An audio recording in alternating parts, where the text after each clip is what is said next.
Hello बच्चों, कैसे हो सब। Welcome back to my channel SP academy. My name is Satbir Singh. आज हम अपना नया video lecture acid base salt से ही करेंगे। इससे पहले हमने 2 वीडियो लेक्चर्स के कर लिए हैं। आज हम इसका तीसरा वीडियो लेक्चर करेंगे। चलिए शुरू करते हैं। लेसन का नाम है एसिड बेस और साल्ट, लेसन नंबर 2 क्लास 10 से।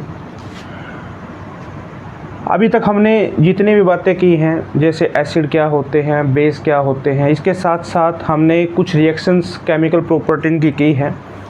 आज हम थोड़ा सा और इसका एडवांस लेवल करते हैं। नेक्स्ट टॉपिक हमारे पास बनता है पार्ट 3 से, जो कि हमारे पास दे रखा है हाउ एसिड्स एंड बेसिस या how strong acid and base, कितने हमारे पास एसिड स्ट्रॉन्ग हो सकते हैं और कितने वो वीक हो सकते हैं। इसके साथ साथ जो बेसिस है कितने स्ट्रॉन्ग और वीक हो सकते हैं। तो इसके लिए जो कंसेप्ट आता है वो आता है हमारे पास पोटेंशियल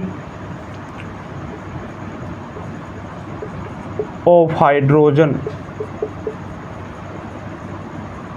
जिसको सिंपल भाषा में पीएच भी बोला जाता है। PH means potential of hydrogen. अब यहाँ देखने की बात यह है कि पीएच से जो रिलेटेड वर्ड हैं, अभी तक तो हमने केवल एसिड और बेस के बारे में ही पढ़ा है कि सब्सटेंस किस प्रकार से एसिड हो सकते हैं, किस प्रकार से बेस। लेकिन इस पीएच के द्वारा हम ये बता सकते हैं कि कोई सब्सटेंस हमारा कितना एसिड है और कितना बेस है। इसके लिए हमारे पास एक स्केल दिया गया जिसको हमने नाम दिया है पीएच स्केल। और ये जो पीएच स्केल है इसकी वैल्यू होती है 0 से 14। मीन्स यहाँ हमने एक स्केल ड्रॉ करना है। इस स्केल में एक बीच में पॉइंट आएगा 7, यहाँ पॉइंट आएगा 0, यहाँ पॉइंट आएगा 14। इनके बीच में 1 2 3 4 5 6 के लिए हो गई 7 8 9 10 11 12 13 और 14। ये हमारे पास पीएच स्केल दे रखा है। ठीक है, इस पीएच का मतलब अभी हमने बताया पोटेंशियल ऑफ हाइड्रोजन की किसी सब्सटेंस में एसिड की मात्रा कितनी है। और हमने बताया था एसिड क्या कंटेन करता है, H positive ion. Aqua solution में H पॉजिटिव आयन को ये देता है। तो जिसमें H पॉजिटिव की अमाउंट ज़्यादा होगी उसको हम एसिड का नाम दे देंगे, और जिसमें H पॉजिटिव होगा नहीं उसको हम बेस का नाम दे देंगे। अब यहाँ पर जो 7 वैल्यू है, ये बीच की वैल्यू है इस पूरे स्केल की, इसको हमने न्यूट्रल का नाम दे दिया। ये न्यूट्रल है, बिल्कुल न्यूट्रल रहेगी। यहाँ से 0 की तरफ आते हुए ये हमारा एसिड करैक्टर इंक्रीज करता है, यानी कि 7 6 5 4 3 2। जैसे जैसे हम इस ग्राफ पे या स्केल पे नीचे आएंगे वैसे वैसे हमारा एसिड करैक्टर इंक्रीज करेगा। और जैसे हम 7 से ऊपर जाएंगे तो हमारा बेसिक करैक्टर इंक्रीज करेगा। 7 से नीचे जाने पर एसिड करैक्टर इंक्रीज करेगा, 7 से ऊपर जाने पर बेसिक करैक्टर इंक्रीज करेगा। अब यहाँ पर बात फिर थोड़ी सी देख लेते हैं आगे। अगर मेरे पास वैल्यू आ जाए किसी सब्सटेंस की 5 6 और 7 के आसपास, 7 से नीचे, और जैसे 5 6 7 इनके आसपास, 6.5 इनके आसपास रह जाए, तो यहाँ पर बनेगा हमारे पास वीक एसिड। ठीक है, और अगर सब्सटेंस की वैल्यू आ जाए इसके आसपास 0 1 2, तो हमारे पास बनेगा स्ट्रॉन्ग एसिड। ये पीएच स्केल हमें बताएगा। और अगर इसी प्रकार से वैल्यू आ जाए हमारे पास इस एरिया के आसपास तो होगा वीक बेस। अगर वैल्यू आ जाए हमारे पास लास्ट में 12 13 14, तो ये होगा हमारे पास स्ट्रॉन्ग बेस। इस बात को नोट करेंगे। तो बेसिकली पीएच स्केल हमें बताता है किसी सब्सटेंस के न्यूट्रल, किसी सब्सटेंस के एसिड और किसी सब्सटेंस के बेस होने के बारे में बताता है। सब्सटेंस हमें कुछ भी दिया जा सकता है, जैसे कि हमारे पास लेमन जूस दे दिया, हमें बतानी है उसकी पीएच कितनी है। जितनी उसकी पीएच होगी, मान लो उसकी पीएच 2.2 के आसपास आई, तो हम बता देंगे उसका नेचर कैसा है, एसिड नेचर है। किसी सब्सटेंस की वैल्यू मान लो पीएच हमने नोट की अगर उसकी pH 8 के आसपास आ जाती है तो हम कहेंगे उसका नेचर कैसा है, बेसिक नेचर है। और अगर किसी सब्सटेंस की वैल्यू 7 ही आ जाए तो हम उसको बोलेंगे वो न्यूट्रल है, ना वो एसिड है ना वो बेसिक है। तो इस टेबल को जल्दी से जल्दी नोट करें, फिर उसके बाद हम इसके कुछ सब्सटेंस के बारे में आपको बताएंगे कि किस सब्सटेंस की कितनी वैल्यू है। वैल्यू आपको दे दी जाएंगी, सब्सटेंस आपको दे दिए जाएंगे, उस वैल्यू को देख के हम ये बताएंगे वो हमारा एसिड है या बेस है। जल्दी से इसको नोट करें।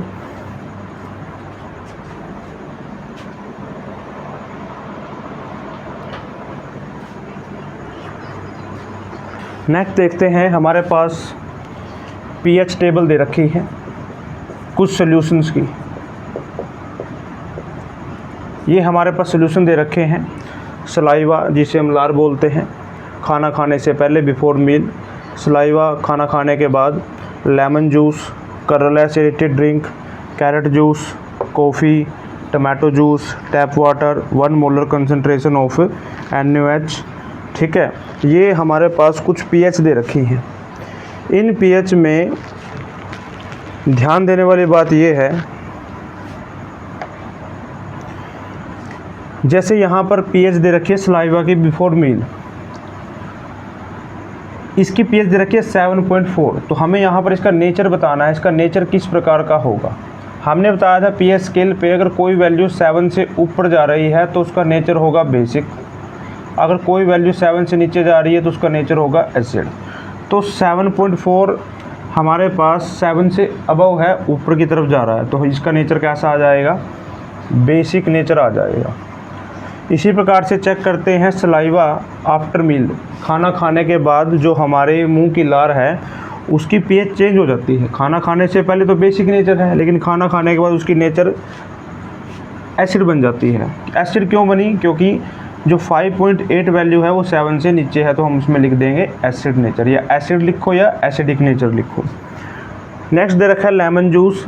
लेमन जूस की जो pH दे रखी है 2.5, और 2.5 नियर अबाउट 0, 1 और ये 2 और ये इसका हाफ 3 से बीच में 2.5, तो यहाँ तक इसकी रेंज है।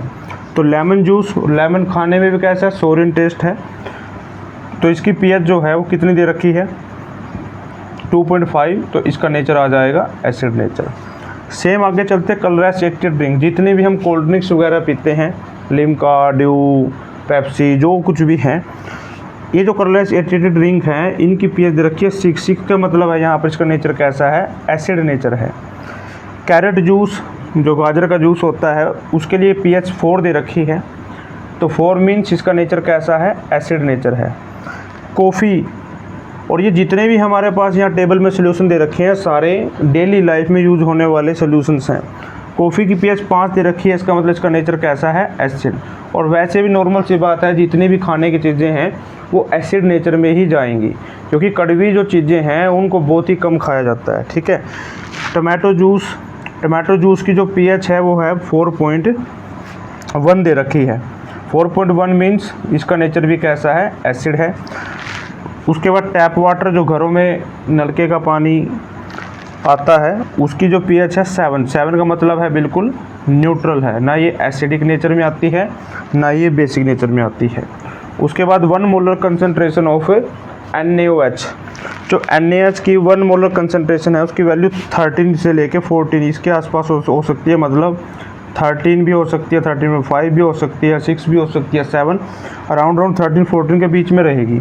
तो इसका नेचर कैसा आ गया, बेसिक नेचर आ गया। ठीक है, जल्दी से इसको नोट कर लें। एक वैल्यू और हमारे पास दे रखी है, जैसे कि अगर आपको पूछ लिया जाए 1 मोलर कंसनट्रेशन ऑफ HCl, तो उसकी pH कितनी होगी, 1, क्योंकि एक ये कौन सा बिल्कुल हाईली कंसनट्रेटेड होता है HCl, और ये हमारा चला जाएगा एसिड नेचर के लिए।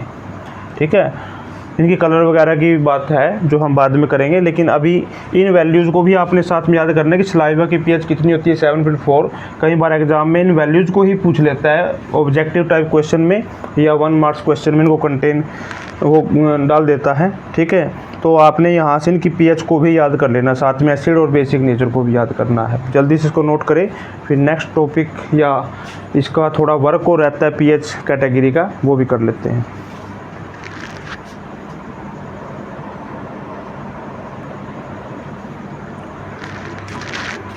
नेक्स्ट है बच्चों, हमारे पास कुछ इस प्रकार से एक टेबल दे दी जाएगी। इस टेबल में या तो आपको रैंडमली कोई एक एलिमेंट आपको दे दिया जाएगा या सब्सटेंस दे दिया जाएगा, उसके बारे में आपने ये बताना है कि उसमें कौन सा एसिड पाया जाता है, या वो डायरेक्ट आपको एसिड दे देगा, ये बताया जाएगा कि इस एसिड, ये वाला जो एसिड है किस सब्सटेंस में पाया जाता है, इसको रिवर्स कर देगा। जैसे फॉर एग्जांपल हमारे पास सबसे पहले रखा टैमरिंड। टैमरिंड होती है हमारे पास इमली, और इमली में कौन सा एसिड पाया जाता है, तो आपने लिखना है इसमें टार्टरिक एसिड। टार्टरिक एसिड इसमें पाया जाएगा। ये सिर्फ याद करने की बात है, इसको आपने याद करना है जस्ट। ऑरेंज, जो कि हमारे पास संतरा होता है, तो ऑरेंज में कौन सा एसिड पाया जाता है। अब ऑरेंज होता है स्वाद में थोड़ा सा खट्टा, सोर टेस्ट का होता है, तो जितनी भी खट्टी चीज़ें हैं फल फ्रूट्स सब्जी वगैरह में, उन सब में हमारे पास सिट्रिक एसिड पाया जाएगा। सिट्रिक एसिड, जैसे यहाँ पर लेमन हमने इंक्लूड किया है, नींबू होता है, और ये जो नींबू है, नींबू में कौन सा एसिड पाया जाता है, इसमें भी, ये भी खाने में खट्टा होता है, तो सिट्रिक एसिड इसमें पाया जाएगा। नेक्स्ट हमारे पास कर्ड, दही। दही होती है जो इसको हम सोर मिल्क भी बोलते हैं, तो दही में कौन सा एसिड पाया जाता है, लैक्टिक एसिड इसमें पाया जाएगा। विनेगर, सिरका होता है, ठीक है, और सिरका में कौन सा पाया जाता है, एसिटिक एसिड। अगर एसिटिक एसिड का आपको फॉर्मूला पूछ लिया जाए, IUPAC नेम पूछ लिया जाए, तो आप लिखोगे CH3COOH। ऐसे फिर एंटस्टिंग, जो चींटी का डंक होता है या चींटी के काटने पर कौन सा एसिड पाया जाता है, तो उसमें लिखेंगे मिथेनोइक एसिड। और इसी प्रकार से नेटल स्टिंग, जो मधुमक्खी का बिच्छू का डंक है, बिच्छू, इसमें कौन सा एसिड पाया जाता है, सेम मिथेनोइक एसिड। अब होता क्या है, इन दोनों में काटा जाता है, तो काटने के बाद ये रिलीज करते हैं एसिड को शरीर में, और जब एसिड शरीर में जाता है तो वहाँ स्वेलिंग आना, वहाँ इरिटेशन होना, इचिंग होना, ये नॉर्मल बात है। अब अगर इससे हमें उसी टाइम छुटकारा चाहिए थोड़े समय के लिए, तो हम इसमें क्या कर सकते हैं, बेसिक चीज़ को ऐड कर देंगे, या इसके ऊपर बेसिक चीज़ लगा लेंगे। जैसे मान लो कई बार पेट्रोल लगा लिया जाता है, तो पेट्रोल से भी राहत हमें मिल जाती है। बेकिंग पाउडर उस टाइम पर हम लगा सकते हैं अगर हमारे आसपास है, तो हमें उसमें जो इचिंग है या उसमें जो बाइट है, उसमें थोड़ा दर्द में आराम महसूस होता है, बेकिंग पाउडर, ठीक है। तो ये हमारे पास एक टेबल दे रखी है, इस टेबल को भी आपने पिछले वाले टेबल के जैसे ही याद करना है, ठीक है। चलिए इसको जल्दी से नोट करिए, फिर नेक्स्ट टॉपिक हम इसका लेते हैं।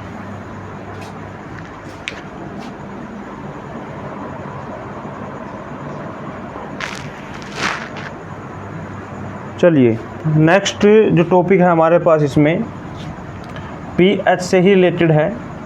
जो हमारे घरों के पीछे जो बैकयार्ड होती है, जगह होती है खाली, उस बैकयार्ड की हम pH कैसे निकाल सकते हैं, how we find the pH in our backyard. Backyard बोल दो या अपने खेत बोल दो, जहाँ पर भी है किसी मिट्टी की, हम pH कैसे निकाल सकते हैं। तो हमारे पास मान लो ये एरिया दे रखा है, इस एरिया में हमने 5 जगह से सैंपल कलेक्ट करने हैं, 5 जगह से। जैसे कि एक कॉर्नर से, एक इस कॉर्नर से, फिर इससे, फिर इससे। सैंपल कैसे कलेक्ट किए जाएंगे, हमने ऊपर की 6 सेंटीमीटर परत को खुदाई करके बाहर फेंक देना है।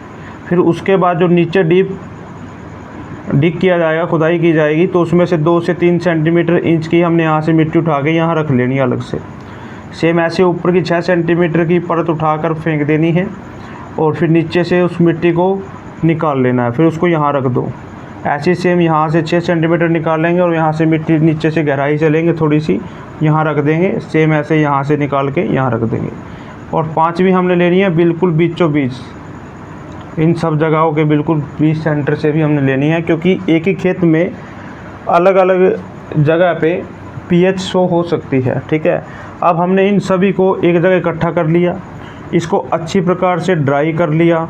ड्राई करने के बाद इसका पाउडर बना लिया। ग्राइंड कर दिया, पाउडर किया, ग्राइंड किया। ग्राइंड करने के बाद हमने इस पूरी मिट्टी में से थोड़ी सी 5 से 10 ग्राम मिट्टी ही ली। अब इस मिट्टी को क्या किया जाएगा, एक लैब के अंदर लेके जाया जाएगा। उस लैब में हमारे पास एक पीएच मीटर होता है, एक पोटाश मीटर होता है, एक हमारे पास फास्फोरस मीटर होता है। ये होते हैं हमारे पास मैक्रोन्यूट्रिएंट्स यहाँ पे। और इनके बजाय कुछ माइक्रो न्यूट्रिएंट को चेक करने के लिए भी हमारे पास मशीनें हैं, जैसे जिंक को, मैग्नीज को, आयरन को चेक करने के लिए। इसके लिए कोई AAS मशीन होती है, उससे इसकी रीडिंग नोट की जाती है। और इसमें हमारे पास ये सिंपल मीटर होते हैं, तो इनके अंदर कैसे टेस्टिंग होगी, तो उसमें से हमने 5 से 10 ग्राम मिट्टी किसी छोटे से बीकर के अंदर ले लेनी है। उस कंटेनर में जैसे हम इसको लेते हैं तो यहाँ पर हमारे पास एक सोल्यूशन बनेगा इस मिट्टी का। 1 चम्मच मिट्टी के डाल लो या 1 ग्राम 2 ग्राम जो भी है, हमने इसमें डिस्टिल्ड वाटर ऐड करना है। अब डिस्टिल्ड वाटर जब ऐड करते हैं तो इसमें फिर इसको सेक किया जाता है। एक सेकिंग मशीन होती है, तो उस सेकिंग मशीन पे इसको सेक करेंगे कम से कम 20 to 25 मिनट तक। देन इसके ऊपर एक फ़नल रखी जाएगी, उस फ़नल के अंदर से इसको पास कराया जाएगा। फिर इस फ़नल में पास कराने के बाद किसी दूसरे बीकर में इसको रखो, जैसे मैंने इसमें डाल के इसको रख दिया। और यहाँ ड्रॉप बाई ड्रॉप इसमें से ये बूंदें इकट्ठी होती रहेंगी। ये जो नीचे फिल्ट्रेट इकट्ठी हुई है, जो साफ़ पानी यहाँ से फ़िल्टर पेपर डालने के बाद यहाँ से निकला है, उसको हमने ले लेना है। और इस पीएच मीटर की एक नोब होती है, कुछ इस प्रकार से बल्लभ नोब होती है, इसको इस पर डीप कर देना है। तो पीएच मीटर पे इसकी रीडिंग शो हो जाएगी कि इस मिट्टी की पीएच कितनी है। लेकिन अब आप हो स्टूडेंट, अब आप इतनी दूर जाकर ये टेस्टिंग नहीं करेंगे। आपको क्या करना है, आपको इस सेम यहाँ से मिट्टी लेनी है, ग्राइंड करना है, ग्राइंड करके इसको पाउडर बनाना है। पाउडर करके आपने इसको थोड़ी सी 5 से 10 ग्राम वही मिट्टी ले लेनी है। अब आप क्या करोगे, स्कूल लैब में जाके एक कंटेनर लेंगे। इस कंटेनर में हमने वो मिट्टी डाल दी, मिट्टी में हमने डिस्टिल्ड वाटर डाल दिया। सेम प्रोसेस चलेगा, लेकिन उसको मेजर करने का तरीका अलग होगा। अब डिस्टिल्ड वाटर यहाँ पर डाल दिया, मिट्टी इसमें डाल दी, इसको अच्छी प्रकार से सेक कर लिया। सेक करने के बाद किसी फ़नल की सहायता से, जैसे मैं पहले बता रहा था, और इसको हमने इस बीकर में रख लेना है। तो यहाँ से ड्रॉप बाय ड्रॉप, और ये वही सोल्यूशन ऐसे फिल्ट्रेट इकट्ठा होगा सेम पहले के जैसा ही। लेकिन बस अब अंतर इतना है, इसको किसी आपने दूसरे बर्तन में या इसमें से इस फ़नल को यहाँ से निकाल देना है, और यहाँ पर ये मान लो इस लेवल तक भर गया। अब हमारे पास, हमने शुरू में एक लिटमस पेपर की बात की थी। लिटमस पेपर हमें बताता है एसिड नेचर को, और दूसरा लिटमस अगर ब्लू है तो एसिड नेचर को बताएगा, क्योंकि ब्लू से वो रेड हो जाता है। और जब रेड को डीप किया जाएगा तो वो ब्लू हो जाएगा, तो वो बेसिक नेचर को बताएगा। तीसरा भी मैंने शुरू में बात की थी फर्स्ट लेक्चर में, तो वहाँ एक हमारे पास पीएच पेपर होता है। उस पीएच पेपर पे ऐसे 0 से लेके 14 तक की रीडिंग्स होती हैं।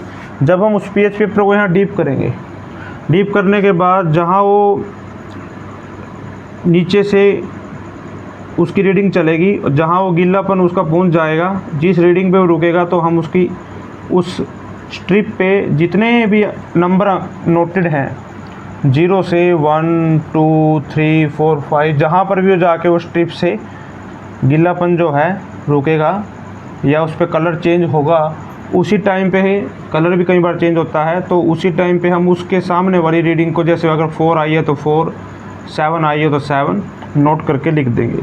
तो इस प्रकार से हम अपने बैकयार्ड की पीएच को निकाल सकते हैं। तो उसके लिए हमें इस मेथड पे जाने की ज़रूरत नहीं है। लैबोरेटरी में हमारे पास लैब में ये ऑपरेटर्स अवेलेबल हैं, और किसी भी निरीक्षक की या शिक्षक के साथ आप इसको जाके कर सकते हैं। आज के वीडियो लेक्चर में हम इतना ही करेंगे। उसके बाद आपके लिए कुछ होमवर्क्स हैं, जैसे दांतों की पीएच कितनी होती है, टीथ की जो पीएच है वो कितनी है, और इसके साथ साथ जो pH है क्या उसका हमारे पूरी बॉडी पे भी कोई असर पड़ता है? ये 2 क्वेश्चन आपने नोट करने हैं और इन दोनों के बारे में आपने कमेंट बॉक्स में बताना है कि दांतों की pH कितनी है, how the pH of our teeth या how much is the pH of our teeth वो कितनी है, और साथ में बॉडी, हमारी जो बॉडी है किस pH पर काम करती है। ठीक है, तो जो व्यूवर्स नए हैं, जो स्टूडेंट हमारे साथ नए जुड़े हैं, हमारे चैनल को सब्सक्राइब करें। हमारी जितनी भी पिछली वीडियोज़ हैं, अगर इस लेसन की जिस भी बच्चे को किसी भी कारणवश जो वीडियोज़ नहीं देख पाए हैं तो उसके लिंक डिस्क्रिप्शन में डाल दिए जाएंगे, जाके अपने उस लेसन के जो भी पहले 2 पार्ट हैं उनको चेक करें और वीडियो को लाइक और शेयर करना ना भूलें। Thank you, have a nice day.